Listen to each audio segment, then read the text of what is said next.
Morning freaks, Q&A Monday. It's already 32 degrees. This is not gonna be a fun day at work, but I've got 4Ks to quickly do before I've gotta shoot to the gym, have a shower, get ready for work and start work. But I think we might just do one quick question from an OG of the channel. So he wants to know, do you ever find that running an Australian heat has its benefits and do you ever adapt to it? Absolutely. If I can string together 4 or 5 weeks in Australian summer, especially in Adelaide when it's so unbelievably dry, then I can get pretty fit pretty quick. That's why I'm spending a little bit more time on the bike at the moment, just getting that volume in. Like yesterday we went for a 30k ride and it was 38 degrees, and so that is just going to produce crazy amounts of fitness gain without really doing anything. So yes, the Australian heat has its benefits. It can also ruin your training if you're doing lots of like sessions, which I'm not really doing right now, so I don't really give a shit. But if you're doing like very specific, you know, efforts at specific paces, if you are into doing that kind of stuff, then you might really struggle in Australian summer. But if you don't care and you just kind of run and cycle and just do whatever, then it doesn't really matter. I mean, you know what they say, like Australian summer is basically like a poor man's altitude camp. You just stay where you live and just run when it's hot as shit. Put on some sunscreen and you're gonna get mega fit. All right, I'm gonna go crank this 4K out.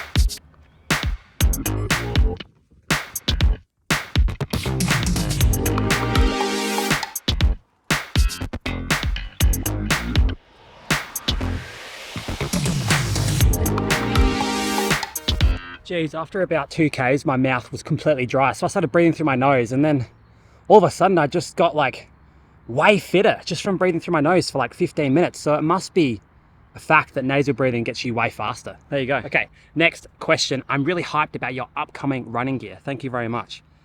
Will you offer worldwide shipping? Absolutely. This stuff is taking a lot longer than I thought because I'm very fucking pedantic. Like it took me 5 months of testing the hats until I got a design that I actually liked and thrown it through the washing machine like 100 times to make sure that it didn't fade before I was actually happy with it. And same thing with this. This has about 20 wears on it so far. And I just want to make sure that the seams don't start ripping apart after like 50 washing machine visits, you know? Because the last thing that a small business would want is having to have returns and me going out of my pocket to return things because they fucking broke. And if they break, it's my fault. So, but yes, worldwide shipping will come straight away. I'm pretty sure it's most countries. I'm going to use Sendle. Sendle's like this shipping thing that's in Australia that's automatically integrated into Shopify. I'm pretty sure that they go to just about every country except maybe like, I don't know, North Korea. I'm not really sure, but yes, they're going to come everywhere. Okay, next question. The best exercises to strengthen the lower back and core. Well, core is pretty straightforward. Maybe I'll go do a quick core session on the grass over there before it gets too hot. But generally for the lower back, you know, just lifting weights generally is going to be great for it. Daily life is going to be great for it. Running is going to be great for it. If you have no issues with your back, you probably are going to be okay in terms of strength, but doing some core stuff every now and then is going to work just the same. All of the core muscles, they wrap around the abdomen and they attach into your back. And so your core stability and your core strength is also your back strength. So make sure that you're continuing with your core stuff and you're going to be fine with your lower back. There you go. All right, let's go do some core.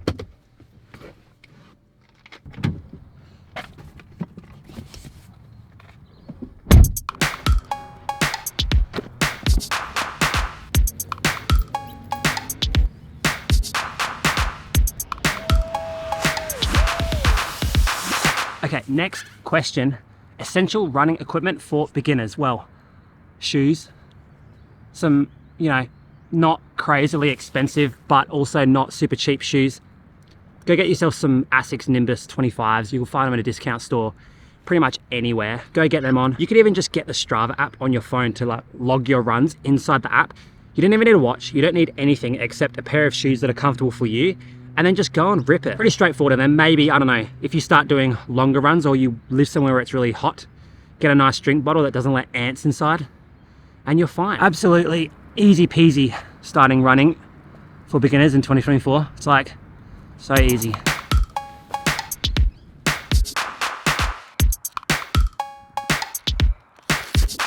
Okay, next question. Does running cadence actually matter?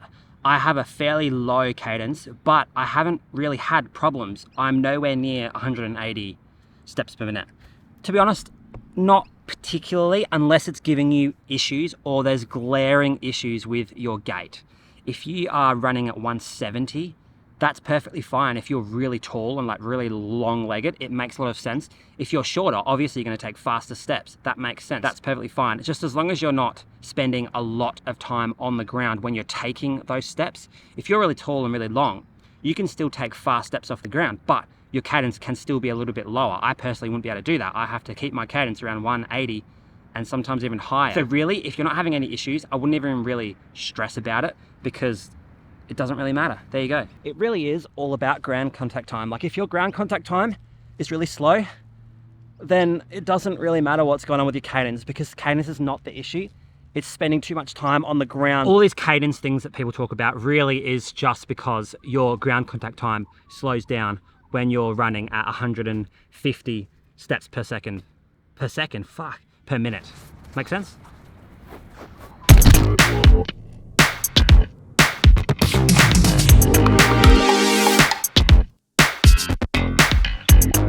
Okay, next question. Fasting for autophagy and health. Mate, fasting for autophagy is complete marketing BS designed by people like Gary Brecker to sell you fucking stupid supplements. Don't even buy into this marketing BS. At the end of the day, you should take advice off people who have the results and the lifestyle that you want to have. And if you are taking advice off someone about fasting and autophagy, and you're a runner trying to get fitter, it just makes no sense to me why you would even bother giving it the time of day, because I would just look at the best runners in the world and what they eat and what they do and whether they give a fuck about fasting and autophagy, and they don't. This marketing BS from people that are quite obviously fake natties on TRT.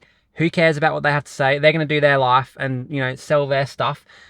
Us runners just need to eat food and run. And that is the only way to get faster at running and have a better life. Because if you have a high VO2 max, you don't give a shit about autophagy and stuff like that. You're just going to live your life because it just feels good to have a high VO2 max. Don't even worry about all that stuff. Just keep running. Okay, next question. I'm an experienced runner, but I've never competed in a marathon. I've always been too afraid. I'm really worried about covering the distance, but I'd want to do the time I'm happy with. Sub 3:30. I'm 54. What a legend. What a beast. And I'm worried about jeopardizing my body with increased mileage that a training block would have me doing. Is it worth it, or should I just stick to half marathons? For context, I race up to half marathons, PBs 132. Currently doing 4 days a week with an average mileage of 50 k's a week. There's not an inherent risk in training for a marathon and doing a marathon as long as you don't push your training too hard. If you have what you consider to be very achievable goals in the marathon, for example, doing the sub 3:30, which with your PBs you could definitely do, what's stopping you from going out on the weekend and running 30 k's at that specific pace, seeing how it feels, and then deciding what you want to do after that with more of an informed decision? You could definitely smash through a training block because it sounds like you wouldn't have to actually do a great deal more at all with what you're already doing. I think you've already got the speed in the legs to do your sub 3:30 and you're already running 50 k's a week. Like, what's to say that if you bump that up to 60, 70 k's a week for like a month during like a 16-week training block, just slowly building up, and then drop it back down, you're going to be completely fine. The issue with marathon training is just surviving it. But if you're not taking risks in your training, you're just kind of chumming along, doing easy runs, doing everything, adding in a bit of specific work in long runs, you're going to be absolutely fine. There's no risk to that at all. What becomes risky is when you're doing speed and chasing this goal that's going to be really close to your potential and doing all that kind of stuff. Too much. Don't take any risks in your training and you're going to be able to do a marathon. No worries at all. Fucking smash it. It's going to be sick. But anyways, it's so brutally hot. Yeah, it's just ticked over to 41 degrees and I'm absolutely dying today. I'm eating as much electrolytes and water as I can and I'm still feeling like I'm just feeling a bit faded and fuzzy. So I'm going to stop it right there. Tomorrow morning, we're going to smash a bike training workout. I'm feeling really strong on the bike. I'm ready to rip some PBs up some hills.